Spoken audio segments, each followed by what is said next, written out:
está no meio de nós. Proclamação do Evangelho de Jesus Cristo, segundo Marcos. Glória a vós, Senhor.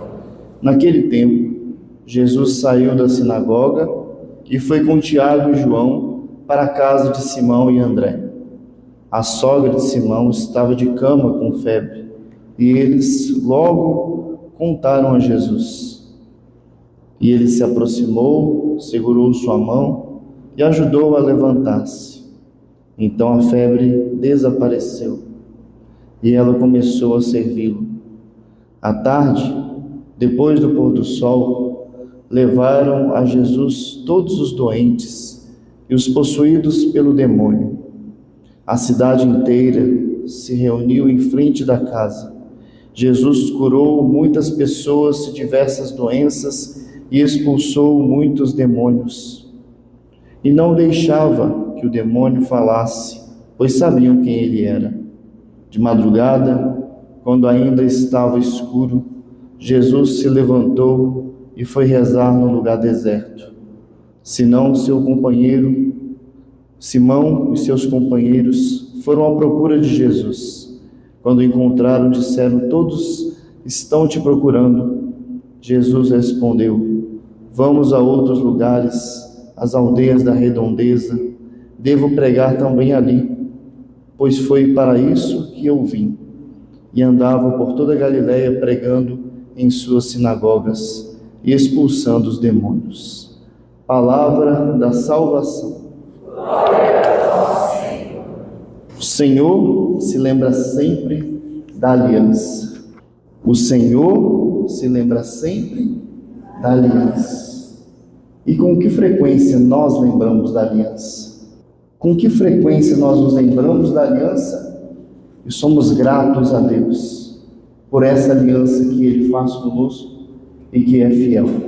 Eu queria ressaltar na leitura de hoje a postura da sogra de Pedro, porque São João Paulo II, ele diz que a gratidão, a verdadeira gratidão, é aquela que gera uma ação. A verdadeira gratidão não é aquela que dá um tapinha nas costas e fala valeu, obrigado, mas é aquela que gera em nós uma ação e uma responsabilidade com aquele ao qual nós somos gratos.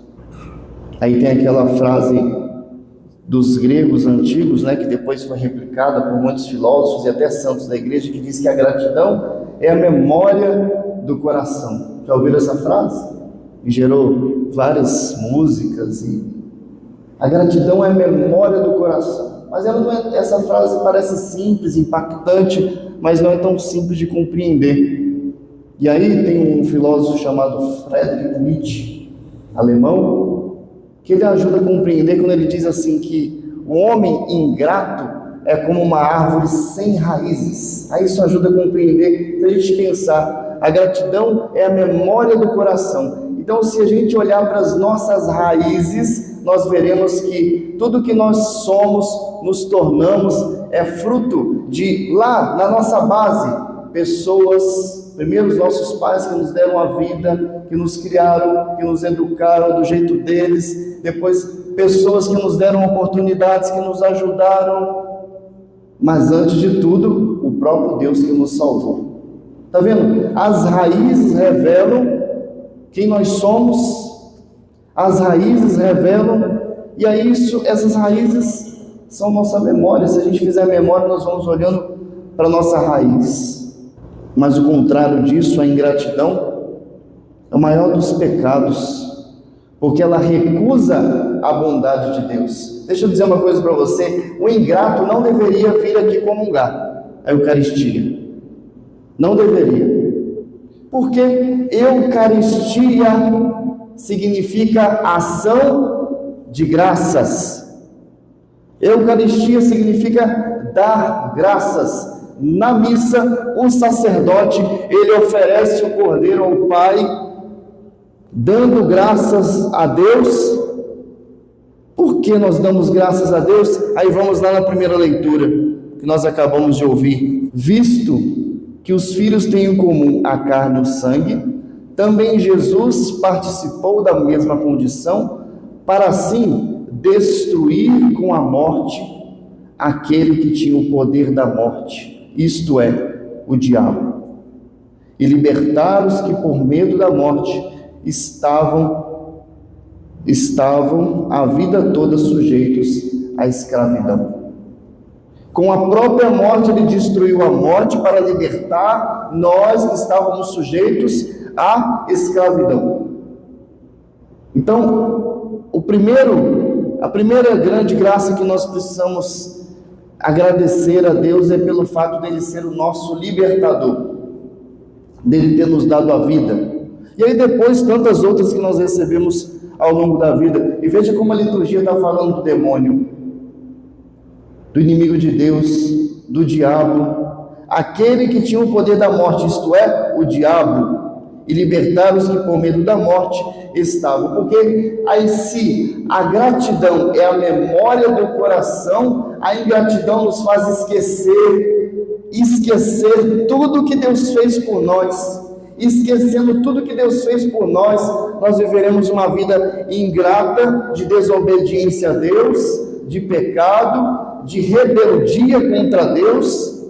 E aí diz São Padre Pio que a ingratidão é um veneno que envenena o coração e impede o crescimento espiritual.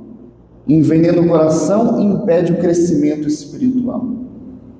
Porque nós somos muitas vezes ingratos, não reconhecemos a bondade e o amor de Deus na nossa vida, é que nós não priorizamos Deus na nossa vida nos momentos de oração, não priorizamos Deus na nossa vida nos sacramentos, porque ingratidão.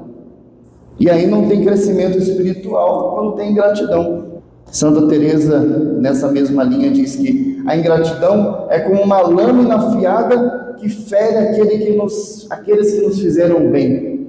A ingratidão é uma lâmina afiada que fere aqueles que nos fizeram bem. Aí quando eu vi essa frase de Santa Teresa, eu lembrei de uma história que diz que um rei muito generoso, que gostava de sair pelas ruas da cidade ajudando as pessoas, encontrou um mendigo que suplicava por ajuda para sustentar sua família, e o rei pega a sua bolsinha de moedas e tinha lá 7 moedas de ouro. Ele pega 6 moedas de ouro e dá para o mendigo, e ele diz: essa eu vou deixar para o meu filho. E aí o mendigo ficou muito alegre, contente. Nossa, é tudo que eu podia ganhar a vida inteira. E quando o rei vira as costas, o mendigo apunhala o rei pelas costas e rouba a última moeda, para dizer: nosso Senhor, Ele nos deu 6 dias na semana, e tem gente que rouba a única que Ele deixou para o filho dele no domingo. Isso nós podemos falar da missa do domingo, que nós roubamos de Deus porque somos ingratos, mas nós podemos falar de tantas outras coisas, porque, olha, as pessoas elas têm dinheiro para Netflix, para Disney, Spotify, elas têm dinheiro para isso tudo, mas elas não têm dinheiro para dar o dízimo. Botei o dedo na ferida, né? Eu amo botar o dedo na ferida, acho que tinha que ser médico. Jesus bota na minha também. Aí você separa lá sei lá quantos mil reais para poder para o lazer, porque eu mereço, você merece, né? Um lazer, passear. Aí na hora da oferta da missa, vai lá, pega aqueles R$2 que está lá no fundo, o resto, põe no ofertório. Eu não estou pedindo dinheiro para ninguém não, vocês nem dão dízimo aqui na Canção Nova, vocês dão na paróquia de vocês, mas o dízimo é o dever do cristão com Deus. Ingratidão é aquele que dá o resto para Deus, dá o resto do seu tempo, dá o resto dos seus bens, dá o resto. E o que Ele faz por nós? Ele, com a sua própria morte, vence o diabo para nos salvar. Você quer um motivo para ser grato a Deus? Toda Santa Missa, Jesus ele será partido ao meio para nos alimentar. E Santo Agostinho disse: eu queria tanto colocar as minhas vidas na mão de Deus, e Ele coloca a vida dele nas minhas mãos, na Eucaristia. A ingratidão, vai dizer São Tomás de Aquino, é a mãe de todos os pecados. Todo pecado começa com uma ingratidão, quando a gente não reconhece o amor de Deus por nós. Seja grato, porque a Eucaristia é ação de graças. Louvado seja o nome de nosso Senhor Jesus Cristo. Seja o